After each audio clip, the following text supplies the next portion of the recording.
From the News Channel 5 Network, this is Morning Line with Nick Barris.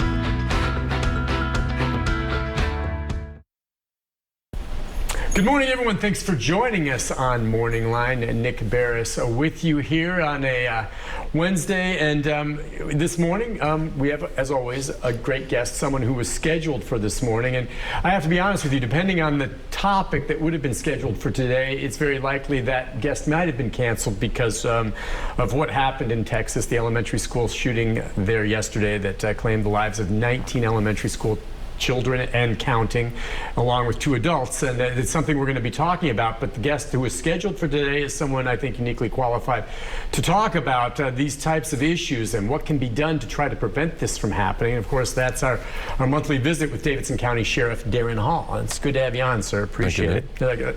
A sad morning nationally. Everyone's talking about it and wondering what to do. Let's just lay this out. First, in most communities, there are SROs, school resource officers, and here in Davidson County, that's something that's handled by the police department because of the nature of the separation. In a lot of other counties, it's the sheriff's department. But I know that you have discussed this with others. You've been involved in boards that have discussed school security with your son's schools. Yeah. What did you think when you saw this yesterday? Yeah, I think I go to a parent role first. I mean, I hate to say that. I mean, you go. I did. I was watching that as the first thing you just think about is, nothing will ever be the same. I don't care if you woke up today and were able to hug your elementary student. That child's life will never be the same either. And just the unspeakable loss of innocence. I mean, and you just think about. You think about all the things that are going on in our country, and a lot of divide, a lot of issues and whatever, and you have this, it is a moment when, I had a friend of mine in town 2 weeks ago, and we were actually getting together over the weekend. He lives in Florida, and he actually identifies where he lives in Florida as, a mile from Parkland. Mm-hmm.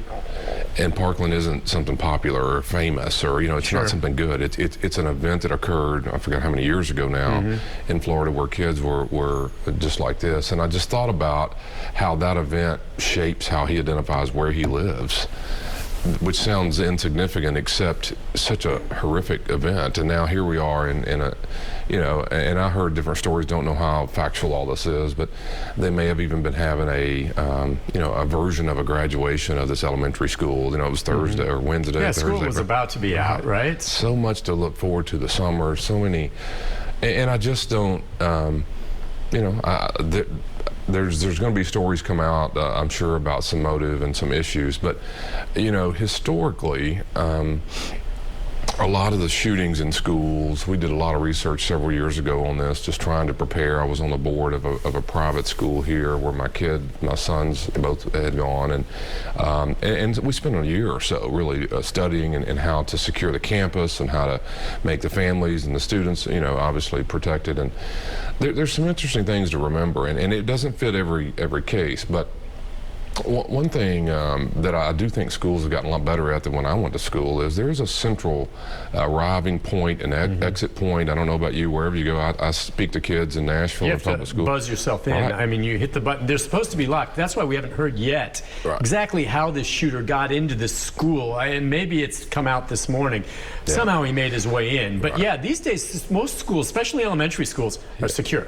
Yeah, it's sign in, sign out. You don't walk down the hallways in the old days. You come in and go right to the classroom. I used to do that. You go, so there's been some improvement on kind of a central point and making sure you're signed in. What are you doing here? Who are you?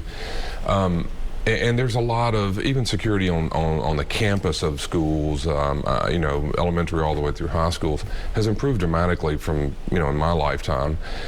But I do think it's worth noting that when you're that deranged or you're that evil or whatever the word you want to use, and your intent to do what this character was planning to do, I'm not sure you're going to be able to stop him from eventually getting into the building, just because if it was a janitor on the back dock or a person in the side door and he walks up with body armor and guns, I'm not too sure how safe that's going to be. So when you sit down and have discussed this with others in law enforcement about trying to make things more secure here in Middle Tennessee or elsewhere, it's not so much how do we prevent this ever from initially occurring, because how do you stop that? It's more about once it starts, minimizing the damage. Yes, and Nick, that's how hard to say. I just got chills, and I mentioned to you before we came on here that's really what you get down to. I mean, you get down to saying, look, a person oftentimes has a purpose that would allow them on the campus. Maybe not this guy yesterday, an 18-year-old, but when these high school students who we hear are loners or even bullied or whatever the word is, they have a reason to be on campus. Sometimes they're students of the school. Well, how are you going to check them every morning to make sure that they're so it's very difficult to imagine stopping the person or a person eventually from coming on the campus. You can do a lot of things to improve that, but I just don't ever see eliminating that risk, because there are going to be ball games, events that you can't do all this work on. It boils down to how do you minimize the loss, and the loss may be of property or of life, and I'm surely not an expert in this. I'm just saying that what you get down to is how do you do it, and you know, there are a lot of different things. We do this in my facilities, in my buildings, where, you know, when you have a certain situation, active shooter or others, how do you lock off everything else? How do you restrict that person's movement or ability to get to the next place? And as cold as it sounds, you know, you're trying to stop whatever the problem is immediately. I don't think you'll stop that person from entering the campus if we're going to have in-person schools and social gatherings. I mean, think about how many times have you been with mine too, my sons, whether it be a school event or a ball game, and so on a Thursday afternoon at any campus in this town, there are people coming and going that you will never be able to tell who that is. They have families at other schools. So the only way really to restrict it, Sheriff, would be to create what you have across the street from us here. Right. I mean, you'd have to make schools like a jail. Literally. I mean, I can't go waltzing in. Right. No one can go waltzing into the jail. Right. But I mean, do you want the kids in that type of setting? Of course, you want to do everything to keep them safe. But so you're right. You can't stop someone from choosing to go in if they have the element of surprise, even if they're not regulars there, right? If they have a weapon, they go up to someone walking out, you're bringing me in. That's right. Yeah. I mean, as bad as this sounds, and I saw some footage yesterday of him, or it looked like around the dumpster area. Coming around the side and going in the side door. I saw that too. And so I'm using that as my mindset. I'm not sure, but let's just go for it. I mean, if he walks through the front door and shoots his way through the glass, I mean, if you're going to kill people, you're going to shoot glass. So you're going to be able to get into the front of this building.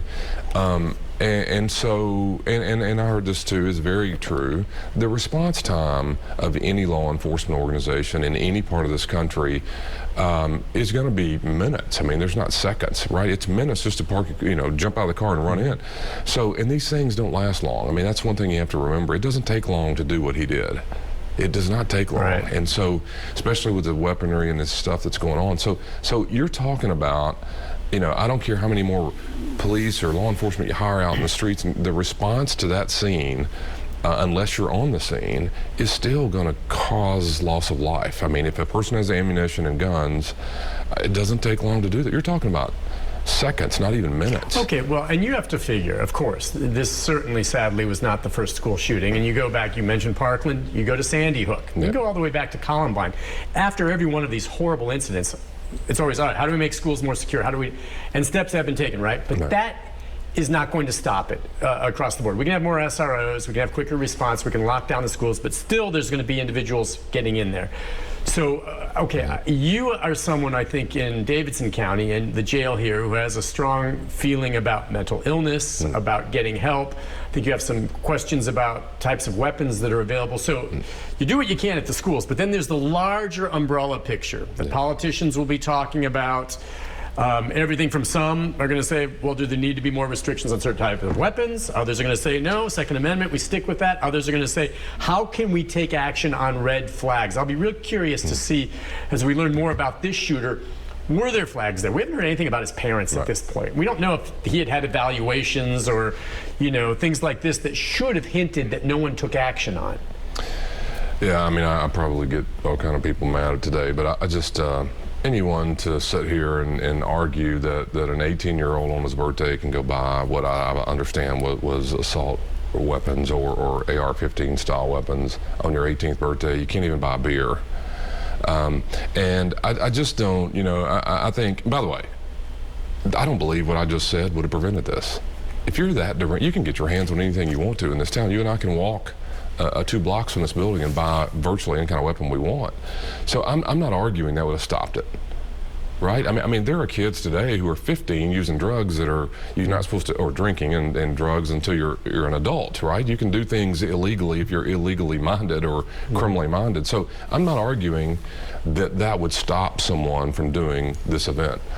But at least in peace of mind, we could do some things that are at least more responsible. And I'm just, that's all I'm... And I see what you say. I mean, criminals are going to find a way to get away. But the example you just used in this case, if there was some kind of rule where, an 18-year-old should not be able to go and buy 2 AR-15 style weapons on their 18th birthday. He waited. He literally bought these guns the day of his birthday when he legally could do it, bought them legally. He also had body armor. If there was some rule of thumb not allowing him to do that, it would have been more difficult for him to go out on the street or a black market as an 18-year-old buying these weapons. First of all, having the money to do it, and then same thing with body armor. So, would you agree there, though? Yes. I mean, it might have stopped it potentially. Who knows? He would have had to go elsewhere to get the weapons illegally. He bought them legally, as far as we know, under the law in Texas. Yeah, I guess where I am, I'm so frustrated.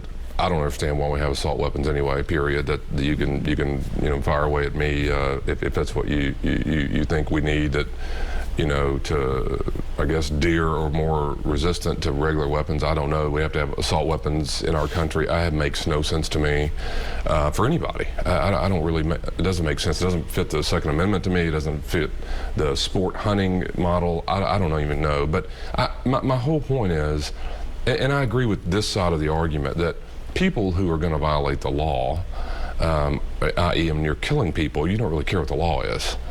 And so whether he needed to go legally and buy a weapon, it's almost an oxymoron that you wouldn't have bought the gun legally to kill people. Right. Because the crime obviously is far worse than the illegal purchase. Sure. So to me, I think I would feel better that our country at least says that we don't believe that you should be able to walk in and buy such weapons. I do not believe that does dramatic shifts in people who are deranged, or the Waffle House situation is very similar. He wasn't supposed to be able to have some of those weapons.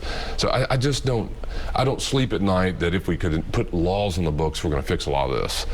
I'm sick that we have so many weapons on the street. I'm sick that we make weapons so easily accessible. And I don't see that ever changing, unfortunately. We'll take a break on that note. Once again, by the way, this past week, Metro Police sent out their, every 2 weeks, the report on how many weapons are stolen. And that's the thing. There are responsible gun owners out there, or people who buy guns legally, who, by the way, are not responsible and leave them unsecured in their vehicle. And every week, Metro sends that out. People leave their guns just there in their car. The car gets broken into, often because it's unlocked, and the guns are taken. And we're talking dozens and dozens and dozens taken every 2 weeks from people just leaving, who legally own them, leaving them out there. That's how they get in the hands sometimes of crooks, because they're irresponsible legal gun owners. So we'll take a break. When we come back, Ann and others on the phone will take your calls. We're also looking at some of the comments as well on Facebook. Sheriff Daron Hall, we're talking the aftermath of that horrible shooting yesterday in Texas, and more questions and answers from you maybe on what we think we can do to make things more secure in our schools, which I think everyone right now is just, it's a very fearful time. We'll take a break and be back with more right after this.